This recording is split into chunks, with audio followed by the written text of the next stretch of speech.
Good afternoon. I am Sofia Godio from Argentina, and on behalf of the World Forum for Ethics in Business and the World Forum for Art and Culture, I welcome you to this panel.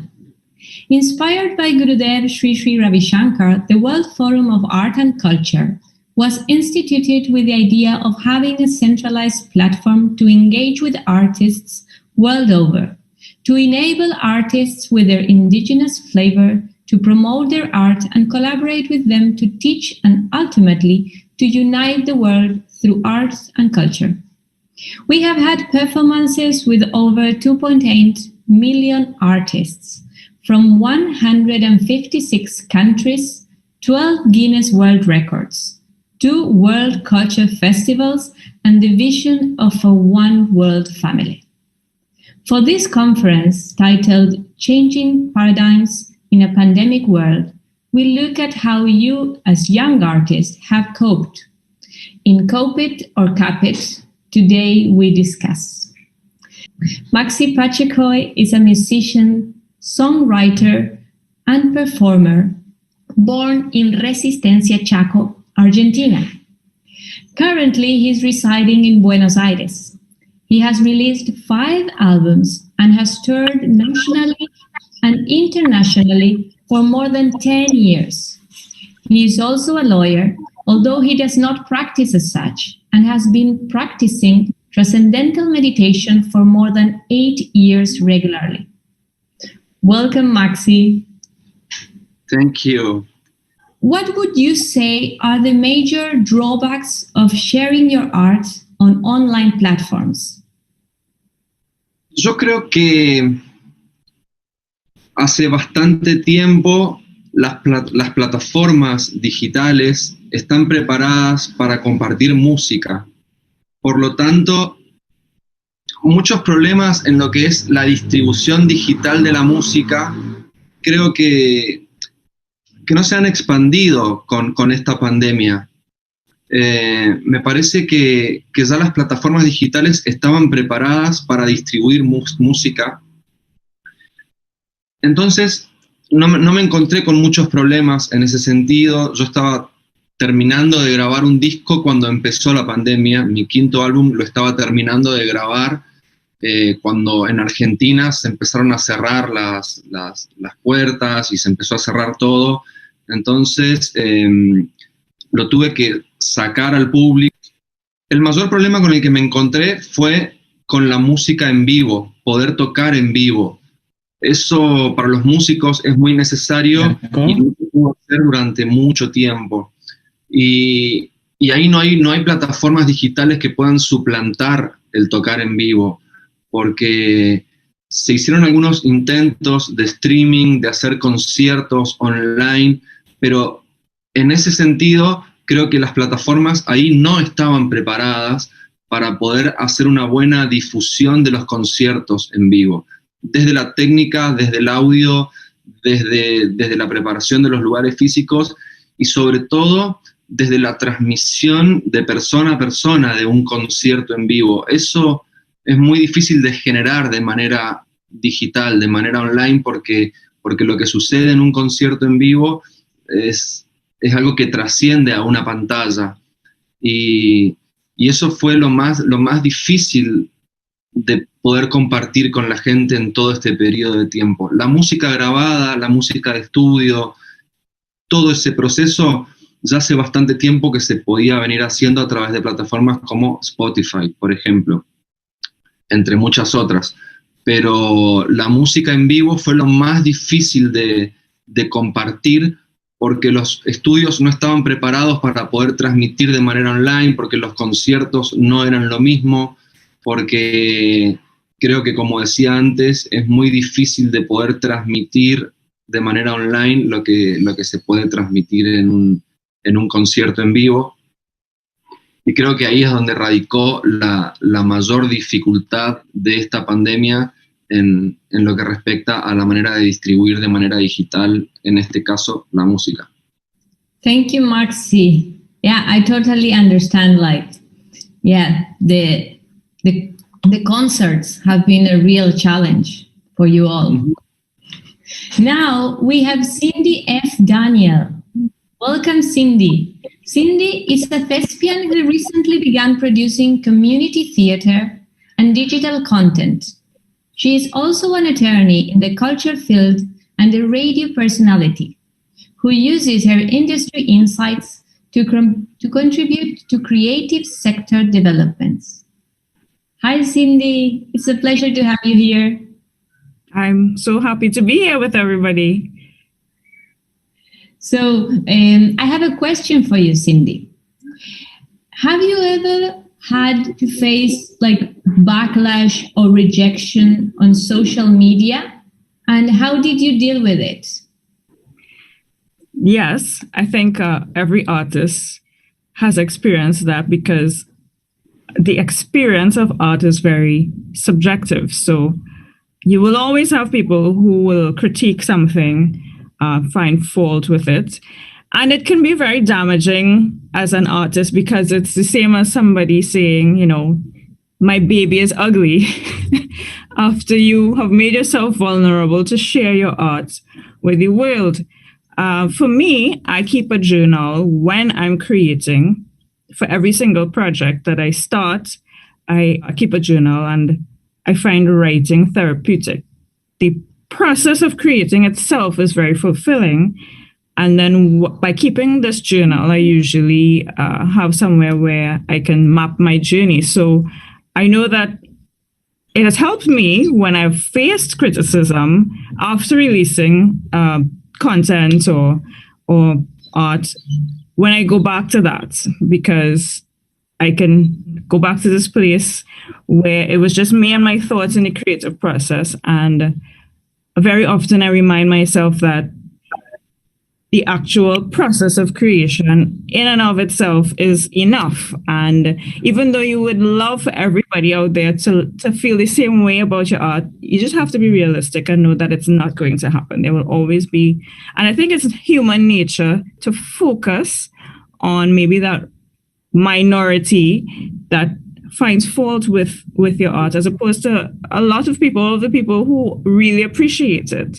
So you really have to recalibrate and remember the reason that you did your art in the first place. That has always helped me. I think also now with the pandemic, creatives are sharing online and you get feedback immediately. It's instantaneous, as opposed to, let's say you're an artist, a visual artist, and you have a piece in a gallery, people have come to an exhibit. You don't, unless you are there standing in front of your painting, you don't necessarily get that feedback immediately.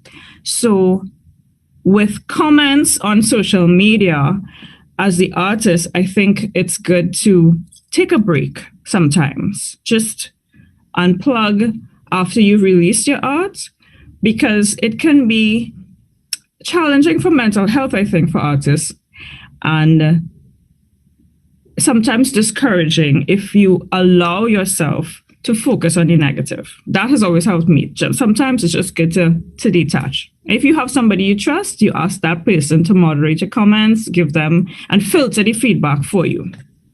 That's beautiful, Cindy. I think it's like a great advice, no? The thing of like having a little bit time off social media, like doing your journal, and just because feedback is so instantaneously, and like sometimes they don't even measure what they're saying, you know?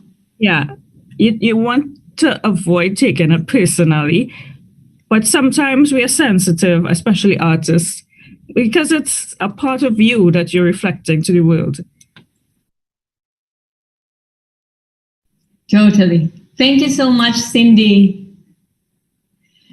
Great. So now we have Ivan Runge.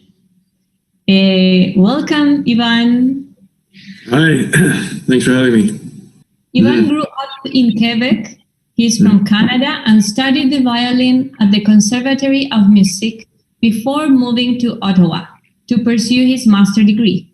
He is a permanent member of the Ottawa Symphony Orchestra and a part of Musk Ox, a chamber folk trio. Ivan performs regularly as a solo performer or with one of his bands and teaches violin as well. he has been practicing yoga and meditation for nearly 20 years.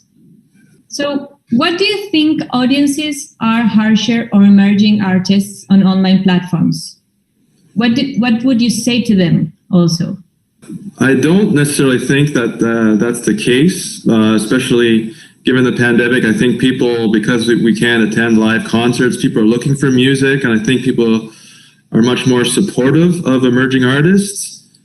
You know, I can't speak for every emerging artist because I'm just one artist, but in my personal opinion, I think that it's we're well received. With my band Muskox, we played a show about 5 months ago, and we were able to play, and it was streamed all around the world, and we had amazing response. So I think people are very understanding of the situation and very appreciative of any form of music, especially now that we can't have the live performance. I think that the setting is obviously much more intimate. It's just you and the camera. There's no feedback from the audience. So it's a much more intimate experience. You're very almost more aware of your playing, and the experience is much more sort of within, rather than seeking for that response from the audience. I agree with Max, though, that it is difficult to not have, as artists, we really do appreciate having that direct response from the live shows. So speaking as an artist, I do miss having live shows. But coming back to the question, I generally think that people have been very, very supportive of artists. Possibly some people have been harsh on emerging artists, but I can't attest to that. Personally, it's not my experience. I also released some solo tracks for the first time on my Bandcamp, and had a really good response from that. So therefore, my personal experience has been very positive, and I haven't had any kind of harsh remarks whatsoever in that regards. Whoa, that's beautiful what you're saying now. So then the thing with the social media, you have found it being like a lot more positive than negative with the feedback and everything. I would say I've only had positive personally. So I just think that people are very welcoming of any kind of music that they can get and they can hear. And, you know, I personally, I'm very supportive of all the musicians that I see, like on Instagram or all these new musicians. Personally, it touches me, and I just want to support them and encourage them. So I think that that's a kind of a general consensus as musicians. We feel a lot of support rather than being criticized, especially at this time, you know. That's beautiful. A lot of empathy has grown in people, and also in the community of artists, like more support between each other. Yeah, absolutely. Definitely. That's amazing. Yeah. Thank you, Ivan. Thank you. So now we have Satish Segovind. He's a life coach, poet, teacher, and founder of School of Soham. Satish has a passion for sharing love and light in the world. And being inspired by Sri Ravi Shankar, he is on a mission to bring uplifting education to the world. Whatever he does and offers is a statement of his undying passion and service towards humanity. Hi, Satish. Welcome. Hello, everyone. Thank you very much for being here together. It's a pleasure to have you here in this amazing panel with so much talent. And I have a question for you. Yes, please ask. So what are the ways or tools you use to overcome the challenges posed by technology to artists? And what are the tools you have used to overcome challenges and stay mentally strong also? So this is a really nice question because you have both things happening, right? Like you have in the world, whether it's physical or virtual, in the digital space, you can have the good and the bad, and it's where you focus on. And luckily for me, I have to be honest. You know, I cannot just say something because it's nice to say. I have to be honest. In the country where I live, the effects of the pandemic hasn't been that severe or that people felt isolated all the way, But again, when it comes to seeing how technology works and what are the challenges, definitely there's this challenge of feeling, okay, I can't connect with my friends, or I feel kind of alone. So what always worked for me is that how well have we used technology, right? What is your intention behind it? And not being very nonchalant about it or with the technology you have. So a simple example is just when the pandemic came and the lockdown in our country, I was busy making a website of School of Soham and then doing music gatherings together called satsangs where everyone sings. And then there were these times where someone said, I really needed that. I really needed to feel warm and I really needed to connect in that way. It was purely virtual through Zoom, and yet it happened. But how can this happen? So if the question is, what are your ways or what is your way? I would say, how well can we connect? How well have I connected? So when I speak to someone in live, like physically, you have to connect in such a way that if you move the conversation in the digital space, you're still feeling that sense of warmth, that the way the person is, the genuine feeling, right? The way the person is. So that maintains the connection. But if you haven't got that genuine connection in the real life with people, then it might become difficult in the digital space, in the virtual reality, so to speak. This is virtual. And yet, if you use it as if it's real, because anyways, we're connecting, right? We are having an exchange of thoughts, an exchange of minds. I am talking, you're listening, everyone is listening, or I am listening. So anyways, the exchange is happening. Of course, being in a physical space with people physically present is totally different, has a different flavor. But yet I can guarantee from personal experience that there are ways. And I would propose the major way is, how well can you connect? Go deep, have conversations where you can be vulnerable, even as an artist or as a coach or whatever you do. Just connect with your audience in a vulnerable way. And then they will see, whoa, it's very human, like to be vulnerable. And I can also share. So these things happen to me, and I can assure everyone, just like Ifan also said, it does not need to be necessarily negative. It's just where you put your focus on. And I think it's possible because it has been proven for me and for so many other people around me, like with the people whom I have made the website together, my friends. We do good things together. We have done online workshops, and it's possible. So I would say connect, be vulnerable, and it will happen.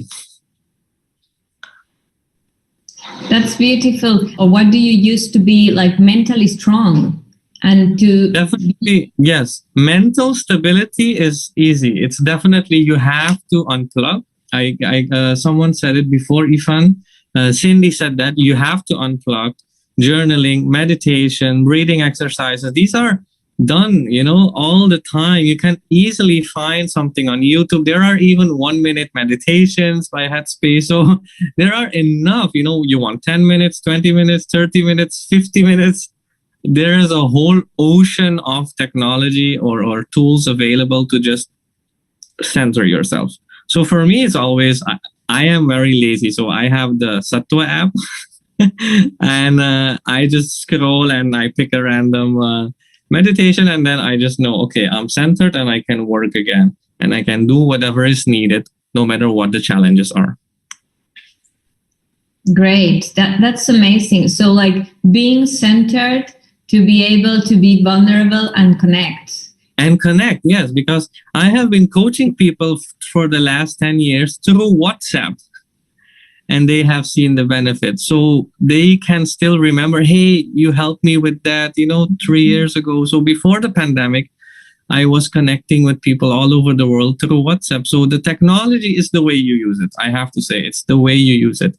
Or I have had comments of people saying through social media, hey, you sang that song and it really touched my heart, and can you sing it again or whatever. It's all about how vulnerable can you be, and then it's not about, it's everything needs to be needs to happen this way or this way. It becomes kind of mechanical. It's not organic anymore. It's not human. So even technology can have that human touch.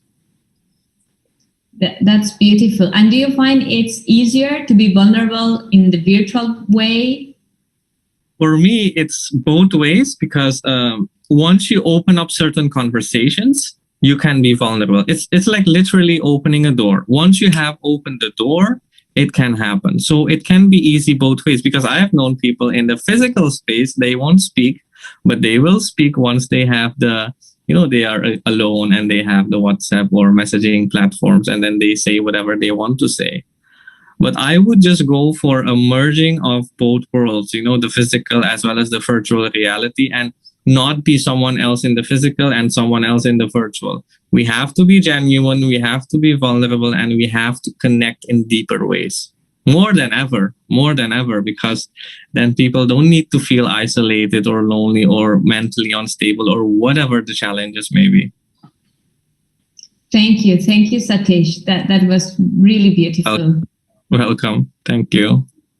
Thank you. So now we have Sheikh Abdul Rahman Al Thani. Welcome. How are you? I'm very well, thank you. Thank you for having me.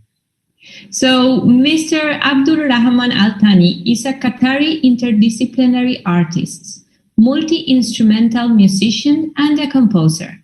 Graduated from Georgetown University with a degree in culture and politics, with a focus on Arab society, history, and culture.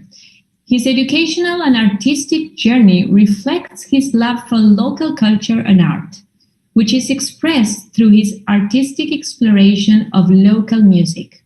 He is currently working on co-creating an online platform that fosters a regional musical community, archive, and educational tool under the name of Mirwas Collective. Wow, that's amazing. Thank you. So, Mr. Abdul Rahman Al Thani, we have a question for you.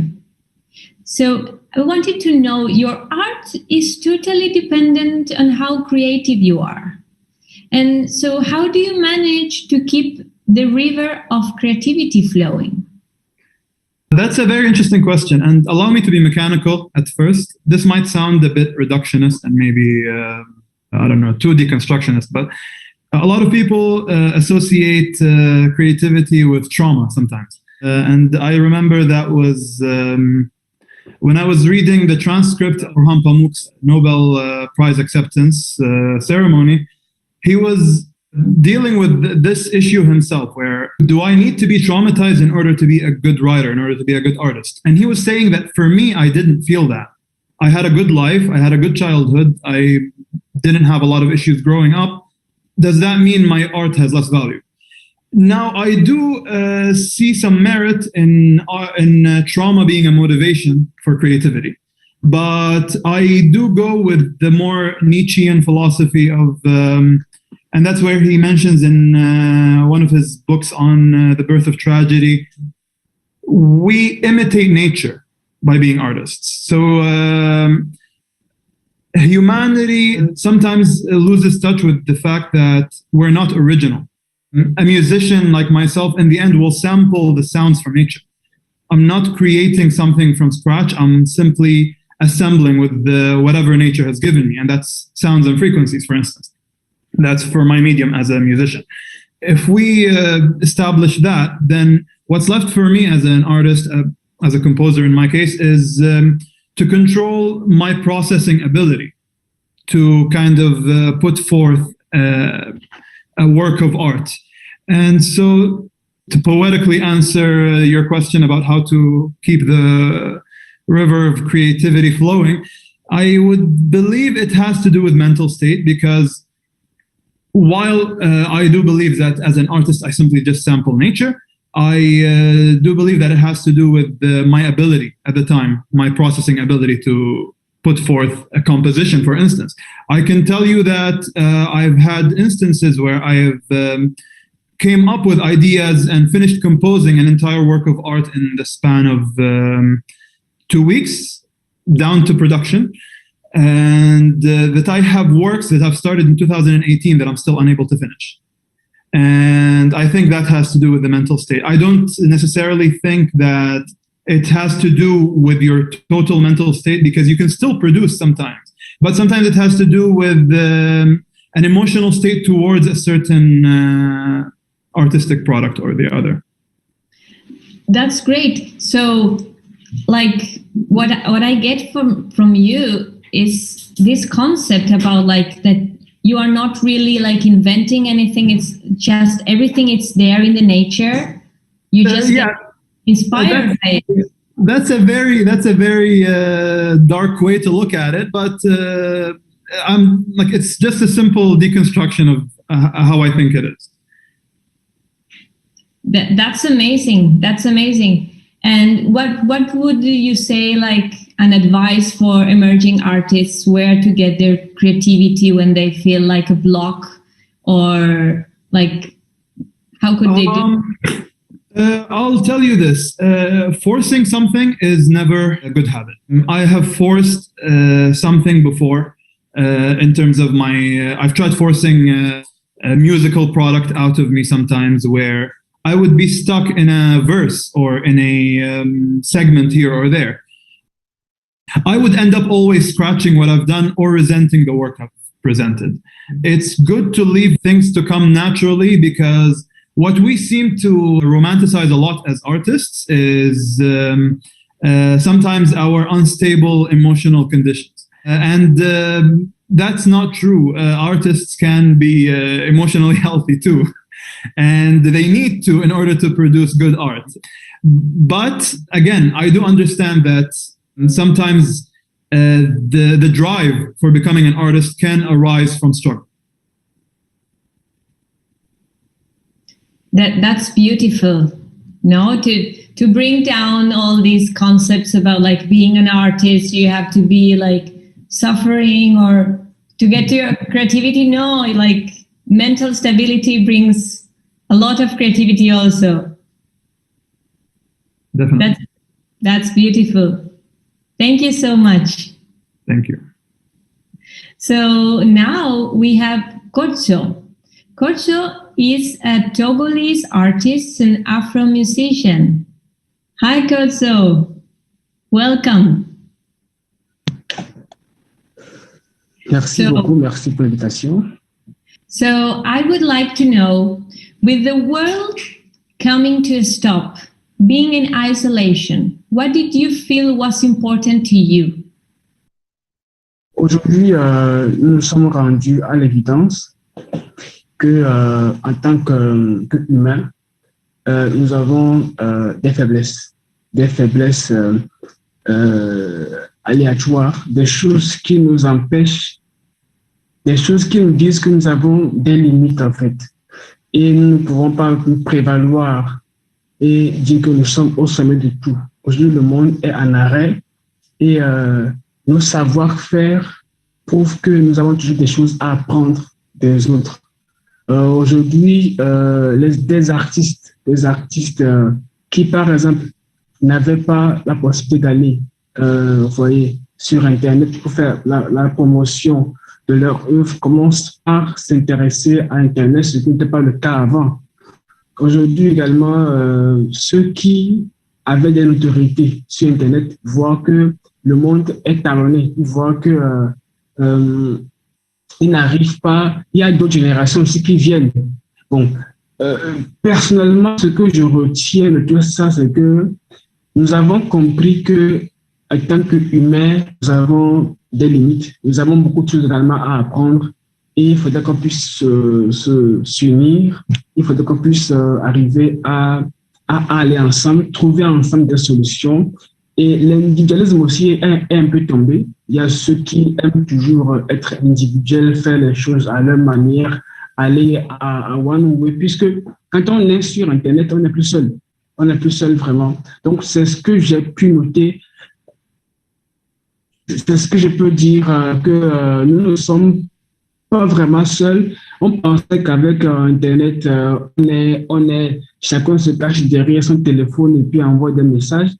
Et puis, il y a de l'interaction. Mais on se voit toujours que ceux qui pensent qu'ils peuvent faire les choses seuls ne peuvent pas le faire seuls parce que justement, la maladie est là et personne n'arrive vraiment.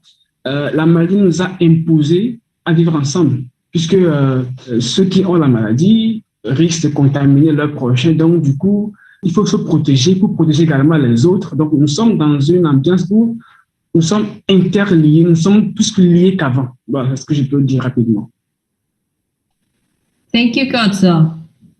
So now we have Samuel Lizarralde. Samuel is a member of Mowgli and the Latin Grammy nominee, film composer, electronic live act, and producer. Samuel is known for his eclectic style and genre versatility. Hi, Samuel, how are you? So, how do you balance materialism and spirituality? And do you feel that joy means fame, money, success?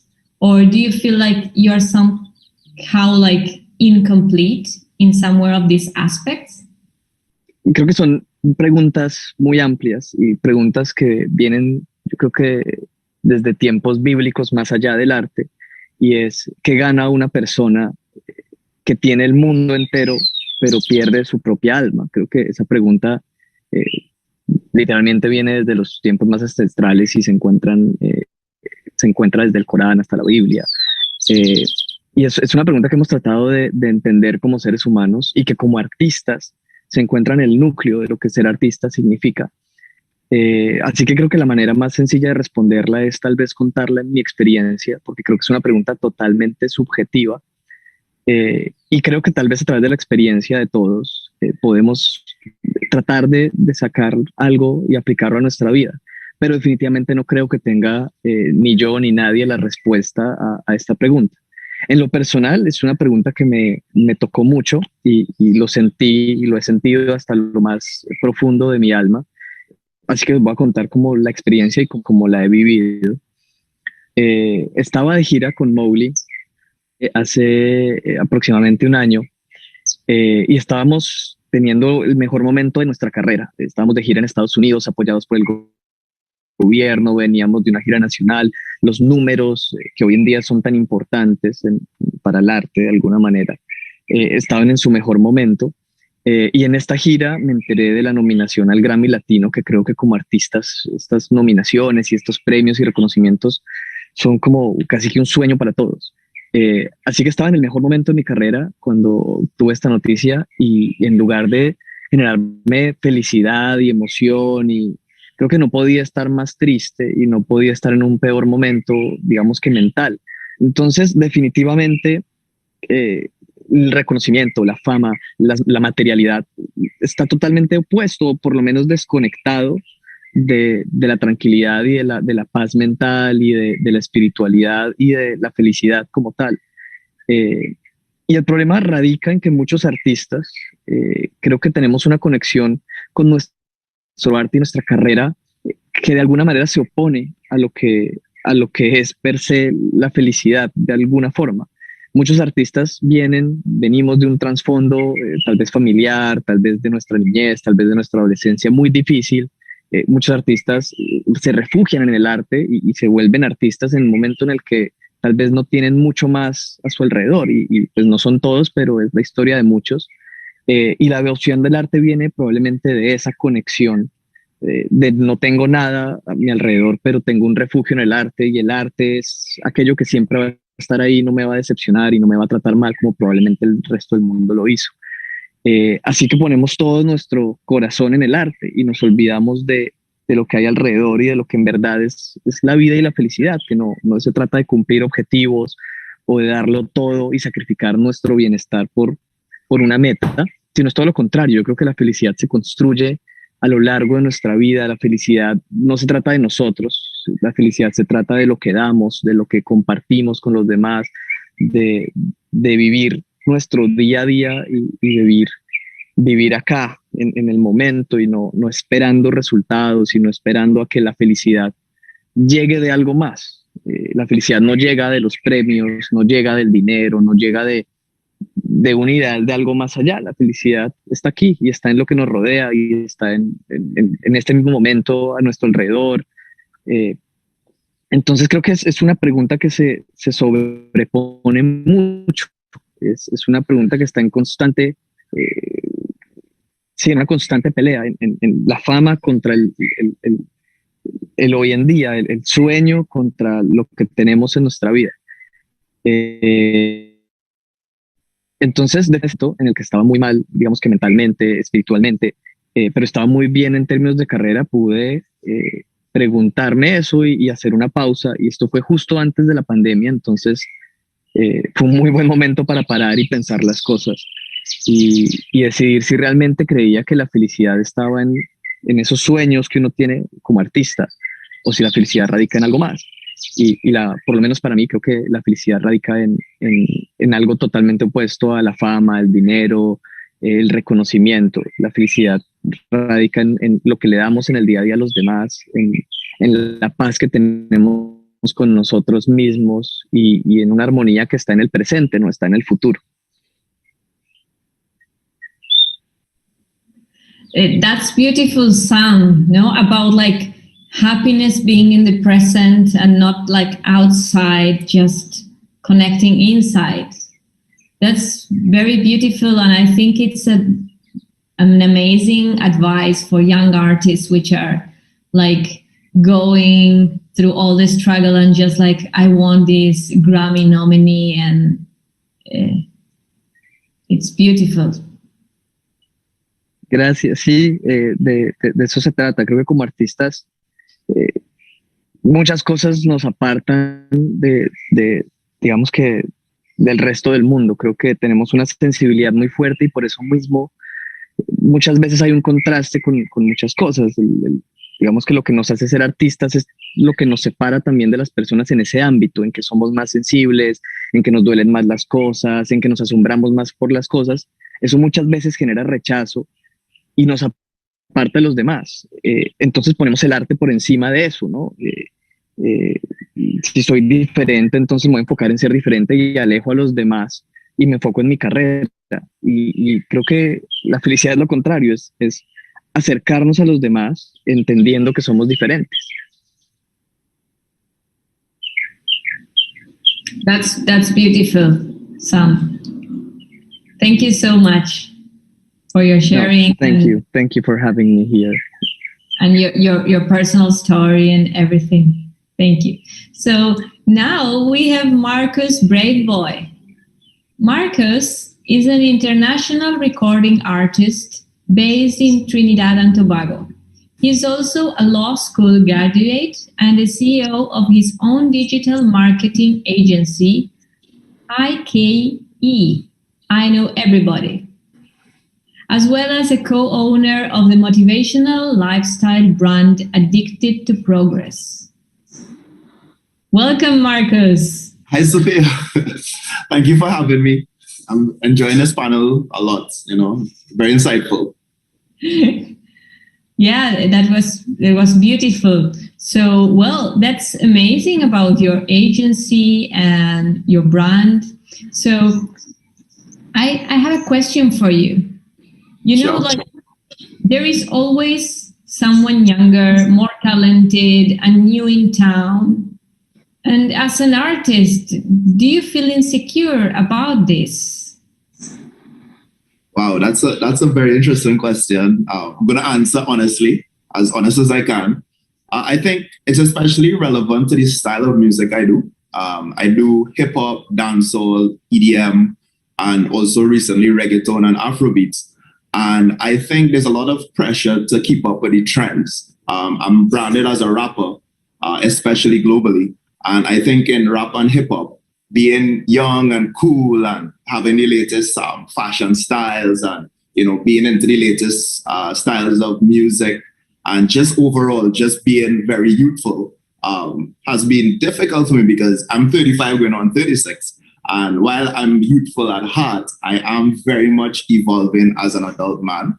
So that has been really tough for me, especially over the past 3 years. And I would say initially in my career, like on the come up, it didn't bother me that much because, well, one, I was younger, and two, I had such tunnel vision. I never really cared about those things. But as I started to get success, I found myself, especially with social media, comparing myself to other artists, especially younger artists, and wondering if, is my time almost up? Am I too old to be doing this? And then I think 2020 was really an interesting year for me because I got a lot of time to reflect, just as everyone else. And I started to think about what are my assets as an artist? What is my superpower? And I'm very much into motivational quotes. And there's a quote that says that you are you and you are yourself, and that is your superpower. And I started to stop thinking about my age, and I stopped thinking about, falling off, or, not being youthful enough, or is my time almost up? And I started to think about what makes me a superhero artist, and I started to think about the fact that I have a lot of experience. I have a background in law. I have a lot of experience in the music industry in terms of contracts. I'm able to negotiate my own contracts. I'm an amazing network. I do collaborations with persons from all over the world. So I started to think less about competing with younger artists. And I've always been someone as well who tried to encourage younger artists. So for me, I will admit that it definitely affected me. It still does. I'm human. It's a everyday battle with me.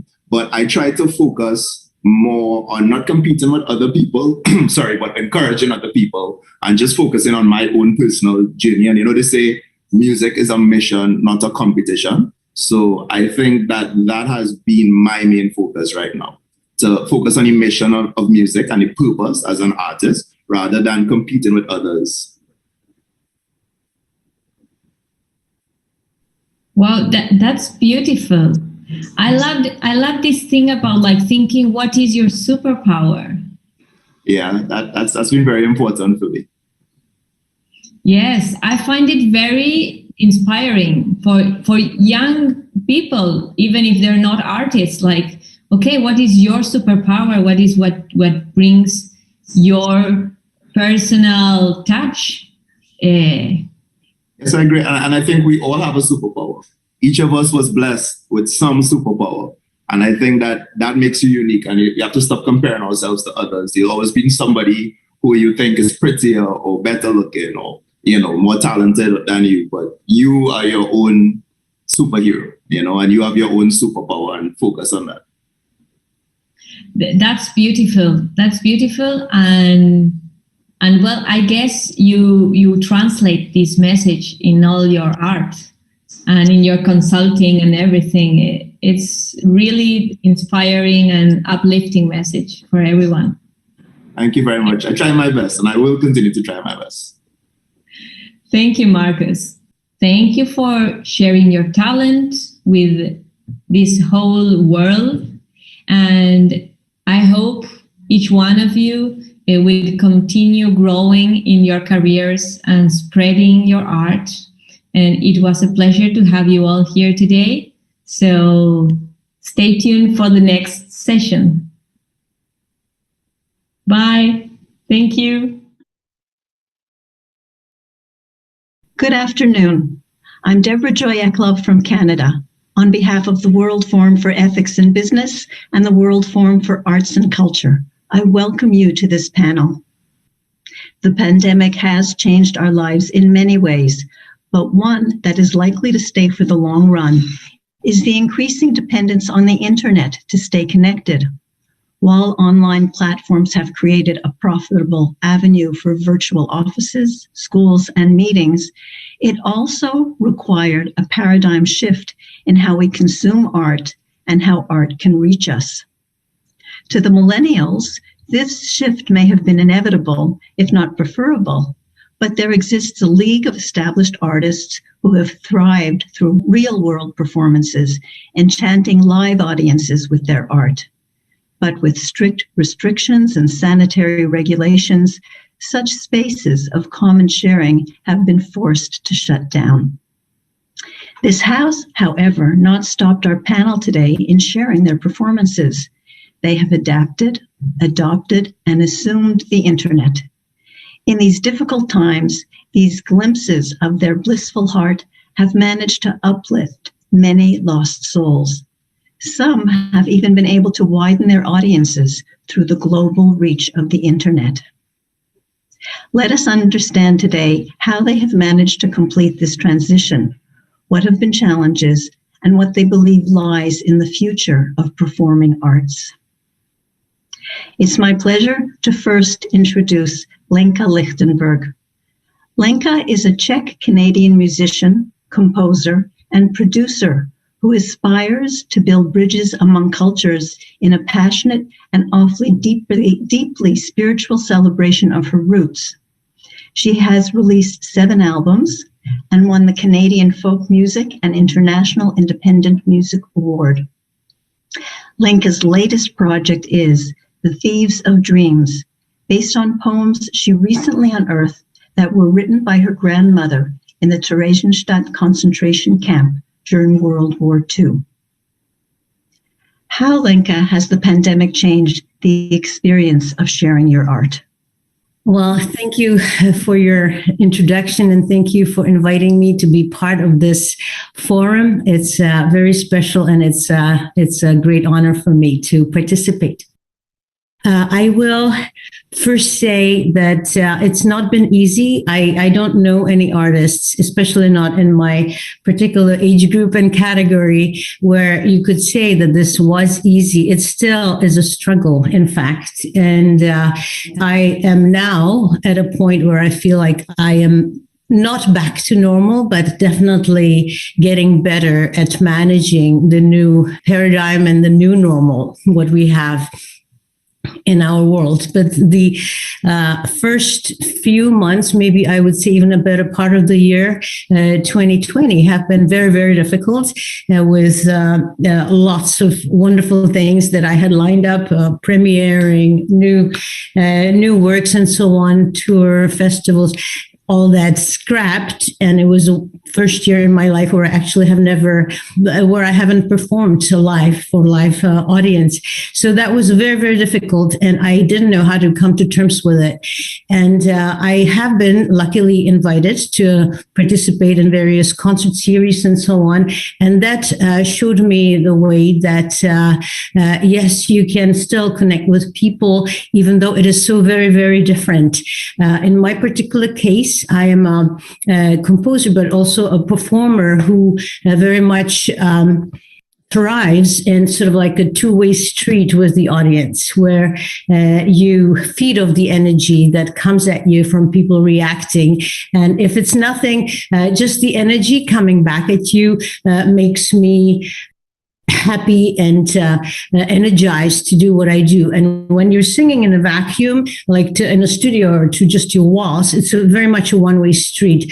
And so for me, the challenge was how to come up with the right motivation, the right energy to still feel I am actually doing justice to my art when I'm singing to a screen. And that has gotten better, but I haven't quite overcome that issue, I have to say. So I'm very curious to hear what other people have to say about that. It still feels like this one-way street. But regardless, inspired by many others who have been perhaps more successful overcoming this, I have restarted projects that I dropped last year. And another reason is purpose. For me, it's the energy is one challenge to overcome, but the other one probably that helps with that is to find purpose. And that was another thing that I felt I kind of lost. Why create anything if I can't really impart it to people the way that I would like to, that I find useful and could uplift them? Because you have no idea if maybe there is a global audience, maybe there's somebody in Australia that will listen to what I just did, but I will never know. And so it's just like, it feels like very limited. So that was another challenge for me to get past that in my head and in my emotions, and just to say, okay, even if I don't know if anybody ever listens to this, if anybody ever will, there is a reason for this, and there is a purpose for my art, and so that has kind of propelled me. So my suggestion to others would be to look more inside and find that right energy, and to find that right purpose for what you're doing. Thank you, Lenka. Purpose is obviously crucial, and I understand what you mean about the energy, to be in touch with that. Thank you. Our next guest is Didi Nini Thoak. Didi Nini Thoak is a renowned Indonesian cross-gender dancer and choreographer from Central Java. He is of mixed blood, Indonesians, Chinese, and Javanese. He has learned many other classical dance forms, such as Indian, Japanese, Chinese opera, Balinese, and several others, and has collaborated with international artists and performed internationally. May I ask you, do you feel there has been a shift in your audiences? Are you able to connect to a wider geographic of audiences across age groups and geographies? Thank you to invited me in this panel. I would like to share my experience during this pandemic. Actually, in the beginning, it's very hard, and then I stuck everything. All of my stuff already sent home, and then I have to work alone. But as an artist, we cannot stop to be creative. Then, according to the audience, some of the audience, of course, they are so disappointed because usually they can watch my performance live on stage. But now they just watch through via internet, just with the small screen. Then I can say no interact between artist and the audience, because in the performance we need the energy, just like circle energy from the audience to the artist, and also from artist to the audience. This is the problem. Since Indonesia is very, very big country with many islands, 18,000 islands, then some of the audience still, they are happy because now they can watch my performance through YouTube or Instagram or through many social media. That's one some of the good response, but still difficult for me because we need sometimes, we miss the audience, we miss the applause from the audience. The problem is, for example, I have to perform comedy because my performance framed with the comedy. If I have to joke in the front of camera and then nobody laugh, and then I feel very strained in the beginning, very difficult, because usually if we perform comedy, then the people laugh. They just make more energy to the artist, and this is, I cannot feel this for a while, but I still do something. That's why I work a lot in YouTube with many drama or with many dance lesson through YouTube, and also online performance.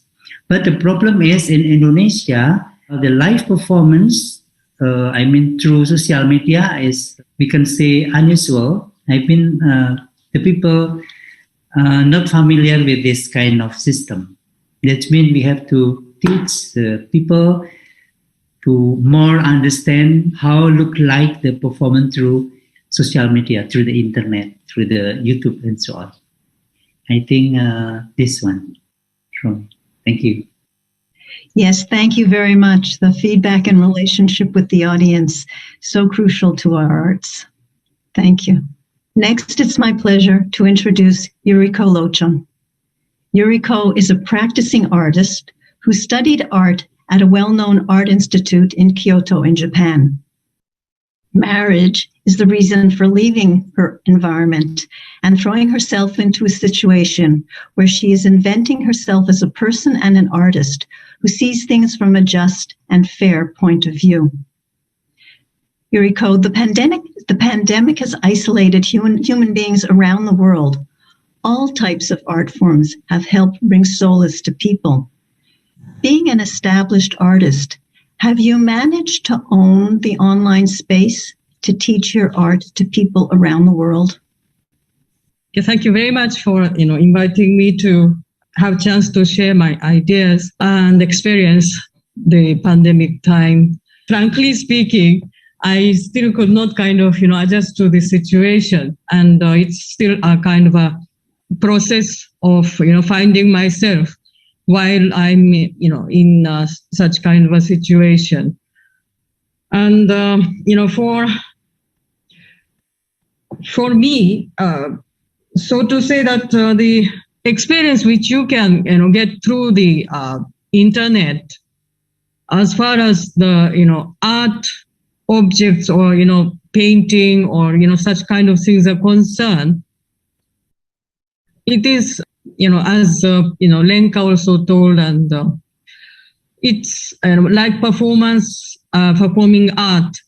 It's absolutely a different thing. It's going to be a different experience, I think, and it cannot be replaced. Two things are absolutely different thing, it seems, and it can be grow in this different way, and it cannot be treated as the same. That is kind of a overall ideas which I have to ask the question which Deborah had. And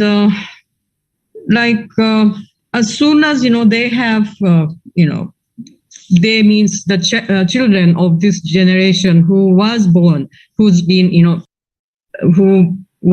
in such kind of media which is available in front of them, as soon as they graduate from their physical experience, which is the touch of their mother, they got into such smartphone video has their become first their visual experience.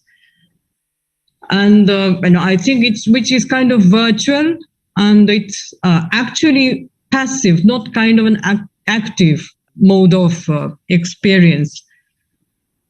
And yet the physical experience involves active participation by eye, hands, ears, and dealing with material, and movements by sound are very important. And while realizing their inborn creativity. So because this physical experience is the only experience, I think, which is directly related to our five senses. That's what I feel. And virtual experience is somewhat being kind of programmed by somebody. The color which you can see on the panel means the what's computer surface or tablet surfaces are all being programmed. It's not the color which you kind of try to get or created, going towards that kind of thing, which is managing the one which has been kind of provided, kind of feeling. It's a kind of different experience which you do actually while you are painting. Virtual experience has a certain refinement, but which is not through your creativity based on your original feelings or experiences. And in this virtual world, certain refinement has already been programmed, which I have told you.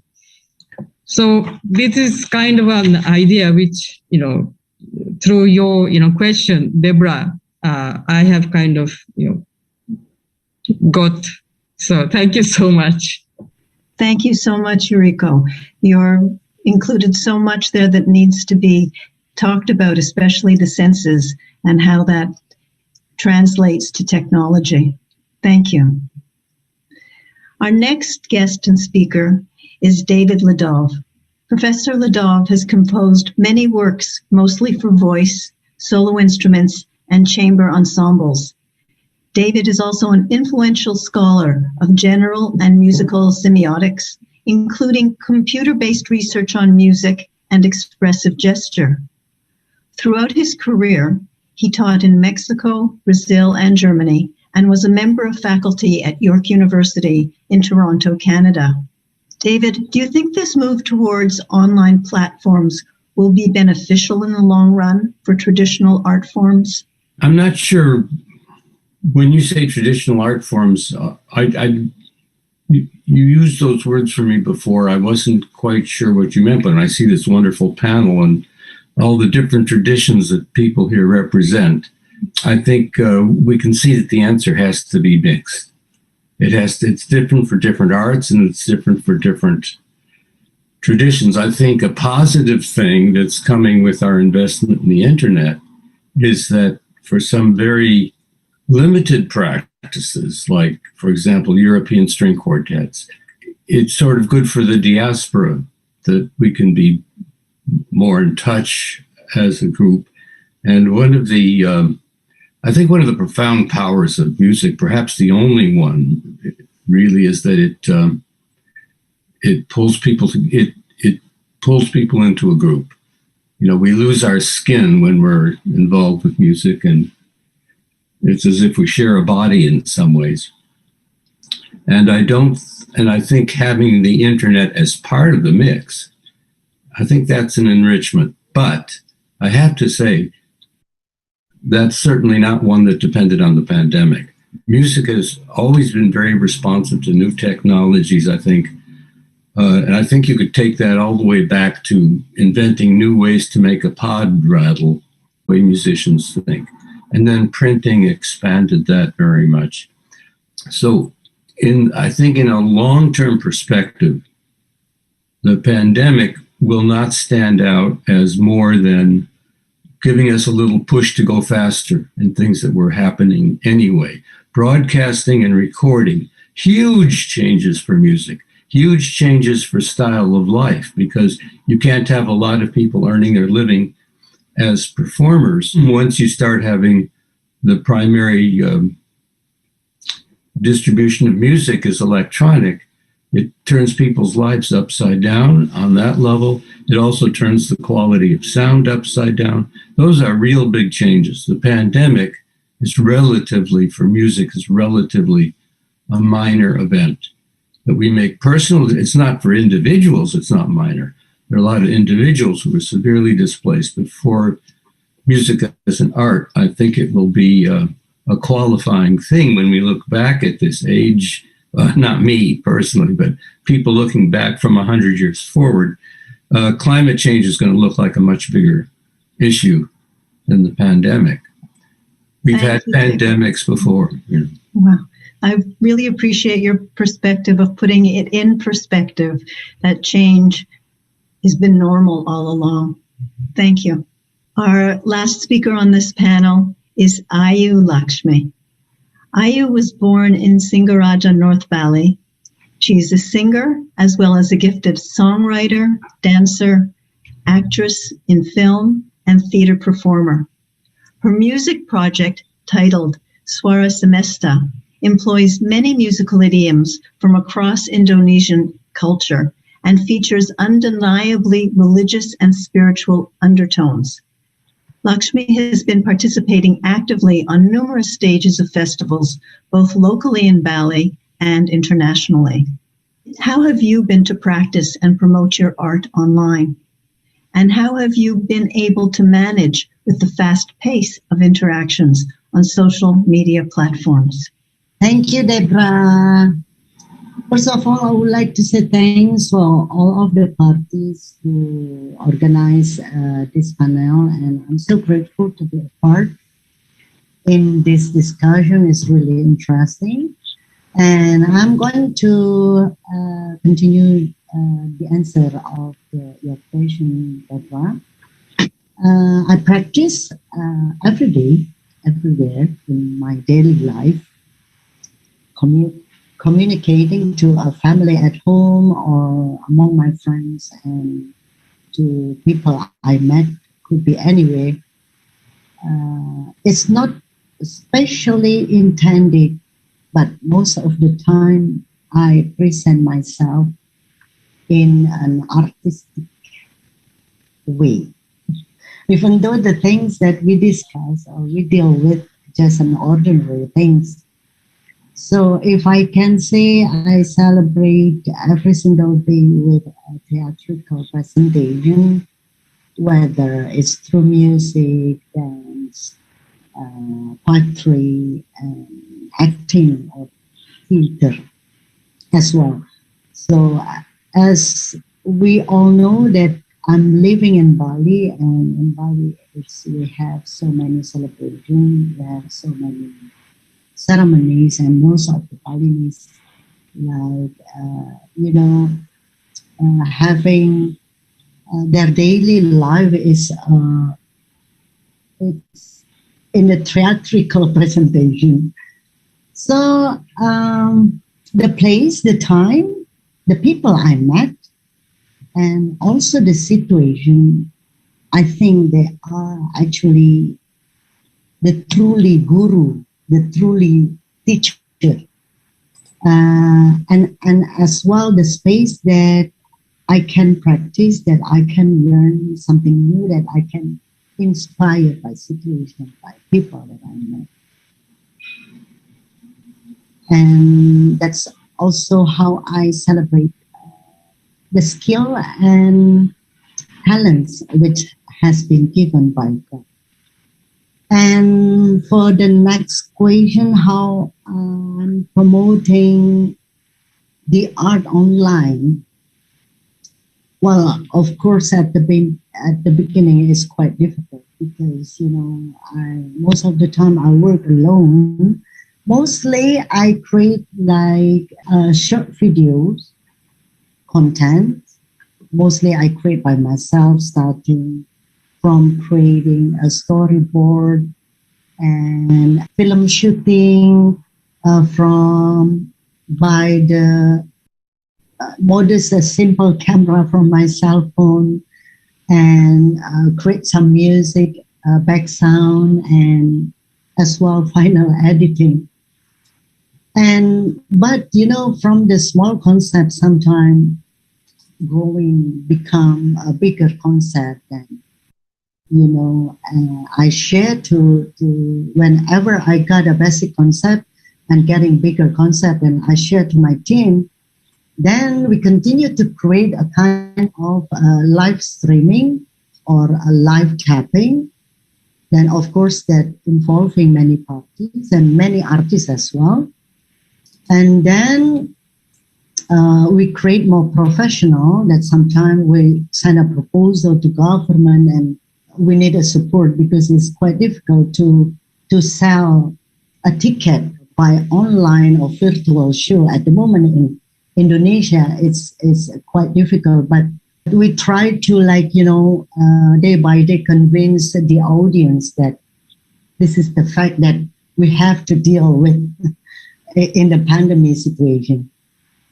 And after for this kind of program, for live streaming, then involving many artists, I create like a package art performance, so involving many artists as well.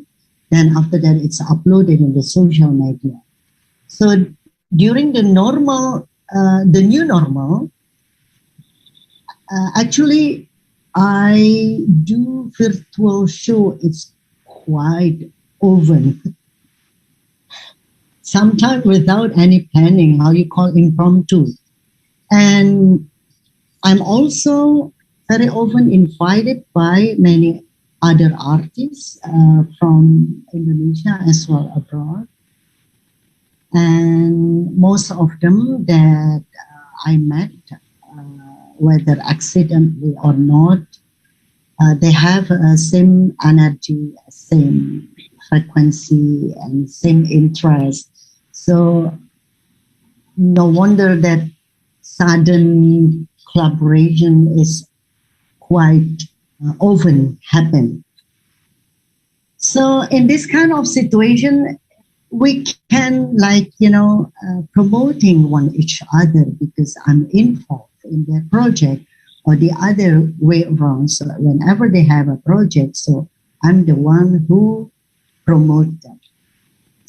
And last answer is how I manage the interaction on social media. Well, I love sharing with others. For sure, the things that I share, the things that I know, at least the things that are directly related to me. But mostly about art, for sure, but could be something else, something about like your food, fashion, or craft, gardening, or could just, some stupid thing, some entertaining action, or many others.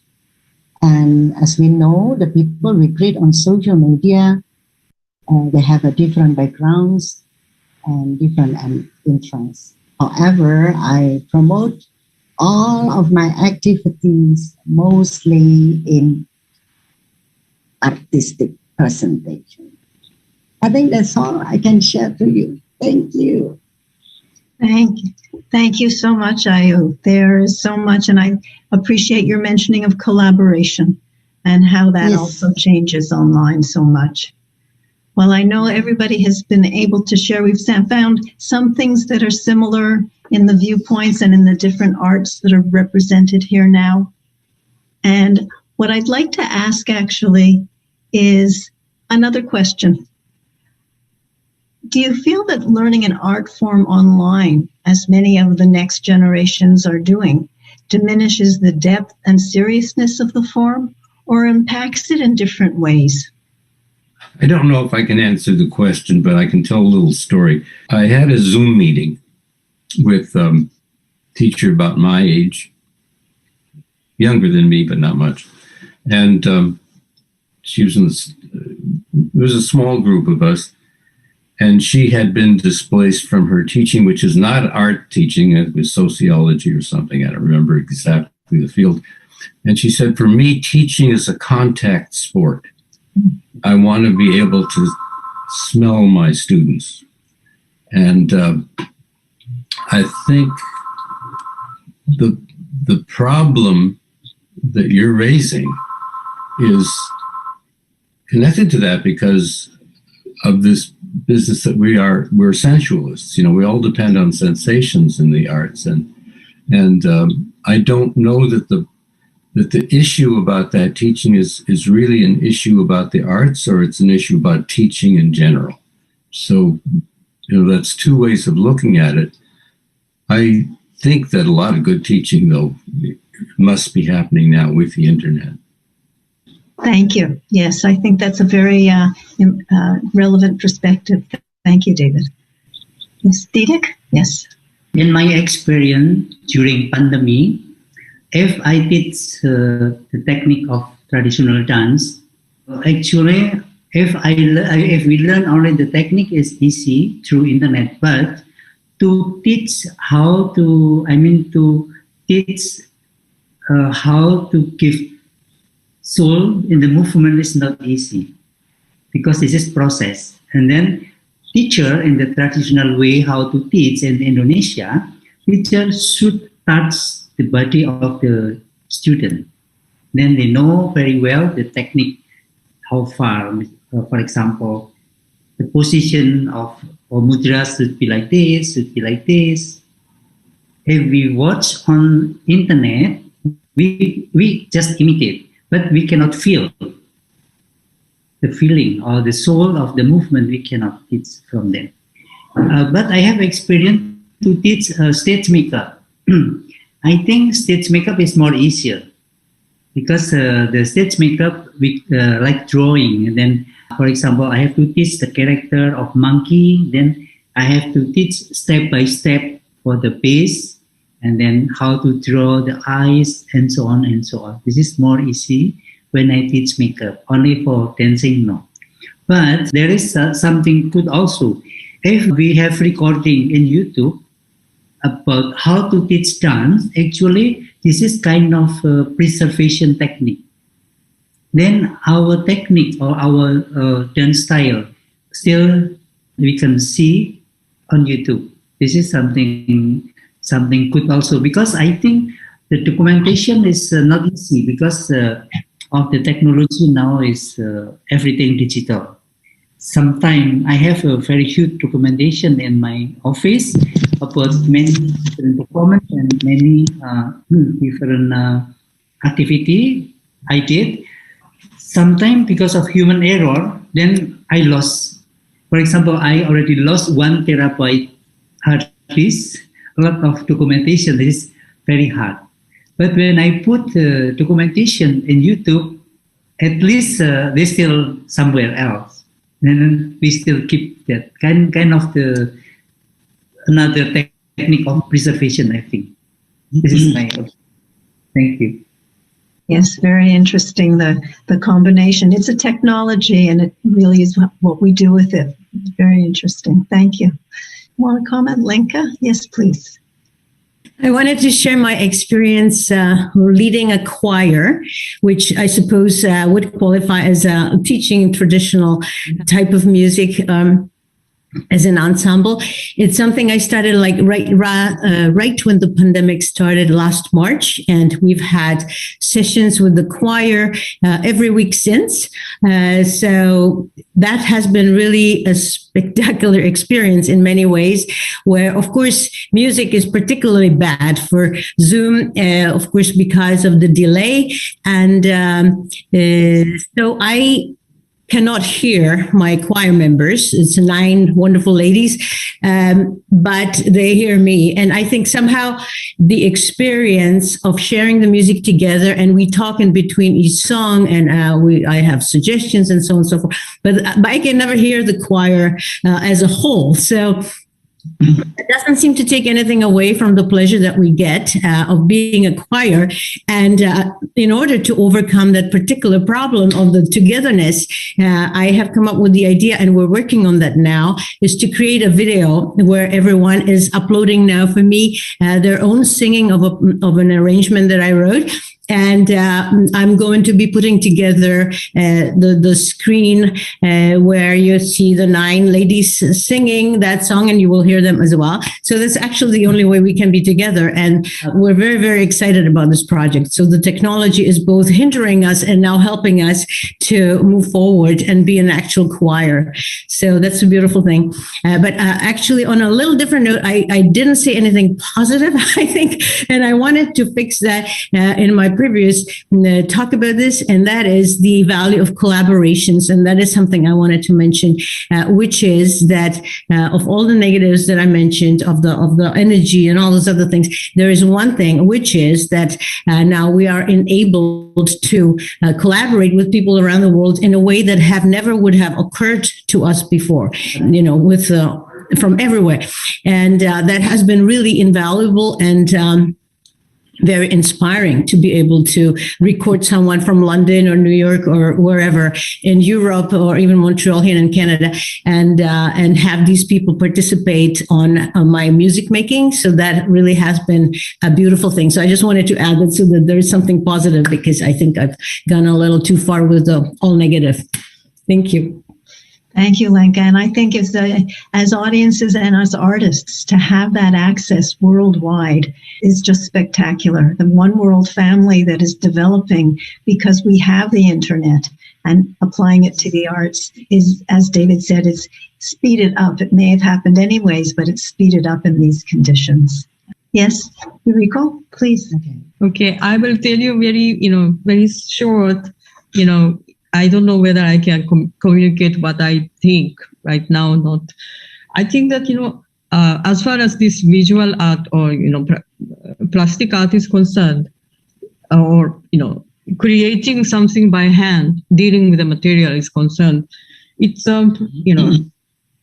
it is, physical experience, and it's not virtual. And art is not teaching. Actually, teaching technique is not actually art education, so to say. It's to teach art is very, difficult, and each of the person has to internalize their experience by themselves. It's a very personal journey and personal work, actually. So in internet, actually, it's you can teach the technique, you can guide by saying by concept or whatever, but all the works which they have to do is their own work. Actually, they can't kind of share the individual work. This small little thing. And as far as the quality or what art is concerned, it will not, online doesn't diminishes. To share the physical art object or whatever, the quality will not be transferred to anyone. It's not communicating. It's because it's just an image. But depth, as far as depth and seriousness is concerned, it will not diminish. That's what I feel. Thank you. Thank you. Thank you so much, Yuriko. I know we're running short on time at this point, but do you want something? Give a short? Yeah, very short. For the depth and the seriousness, I don't think so. I mean, whatever the condition would not affect it, because the depth and seriousness come from within. So in my experience during the pandemic last year, since last March, if I can say honest, I think many artists as well have a same situation like me. This is a right time to create many projects, because, artists must be suffering that they can get an inspiration. So if we can think positive, this is the right time to create, to collaborate, and to be united all over the world. Thank you. Thank you. That's such a wonderful way to end our panel and our time together.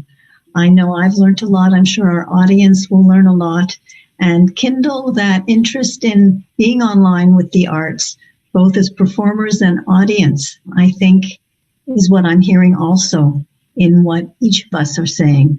And I wish everybody great success online with your arts in all your projects. May your audiences grow, and may our One World family enjoy your art, and may artists bloom. Thank you, everybody. Warm greetings from the island of Bali with the Balinese greetings. Om Swastiastu. May we all be healthy and centered. I am Panji Tisna. I'm an art of living teacher and also an amateur dancer. With me here, I have my colleague, Adi Saputra, or popularly known as Adi Siput, with 3 Balinese teenagers. We have Lohde, and we have Deva, and Intan. The performing arts in Bali is a way of training from very young age to maintain our health, physically, mentally, and spirit. So body, mind, and spirit is a part of an offering actually in our traditions.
The dance that you have just seen is a choreography by a master dancer and scholar, Professor Iwayan Dibia, choreographed in the 1980s, I believe. And here we are happy to share, and hopefully what we have presented to you has inspired you in some way, and sharing how in Bali dance is a very much an integral part of our life and our religion, our traditions, and children do train all over the island, and there are many such dance or art community. So now we close our presentation with a peaceful Shanti greetings from Bali. Om Shanti Shanti Shanti Om.